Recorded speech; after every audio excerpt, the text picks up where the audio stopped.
तुम्ही कधी तुमच्या दुःखाला कारण बनवलं आहे का? जसं की तुम्ही घाबरले आहात, कन्फ्यूज आहात, काय चुकीचं आणि काय बरोबर हे माहिती असून डिसिजन घ्यायच्याऐवजी इमोशनल होऊन डोक्याने विचार करत नाही. जर असं असेल तर हा व्हिडिओ पूर्ण बघा. अर्जुन पण हाच विचार करतोय. श्लोक 31 मध्ये अर्जुन म्हणतोय, मला जिंकण्यासाठी युद्ध करायचं नाहीये, कारण मी जिंकून पण मला सुख भेटणार नाही. ह्याचा अर्थ असा आहे, अर्जुन म्हणतोय, माधव, मी जिंकण्यामुळे काय होणार आहे? ज्या लोकांसोबत जिंकायचा आनंद आहे ते तर माझ्या विरुद्ध उभे आहे. पुढे अर्जुन श्लोक 32 आणि 33 मध्ये म्हणतोय, माधव, ना मला जिंकायचंय, ना मला राज्य पाहिजे आणि नाही मला सुख पाहिजे. ते राज्य किंवा त्या सुखाचा काय अर्थ जिथे आपलीच लोक नसतील, ज्यांच्यासाठी मला आपल्याच लोकांसोबत लढावं लागेल. पुढे अर्जुन श्लोक 34 आणि 35 मध्ये म्हणतोय, मला ह्यांच्याशिवाय ना राज्य पाहिजे, ना सुख पाहिजे, नाही माझं जीवन.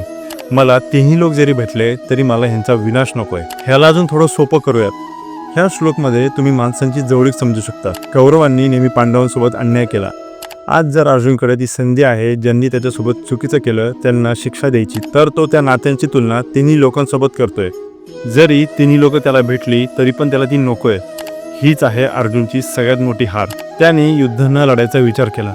ह्यासाठी नाही की तो जिंकू नाही शकत, पण ह्यासाठी की त्याला वाटत होतं त्याच्याकडे जिंकण्यासाठी काही कारण नाहीये.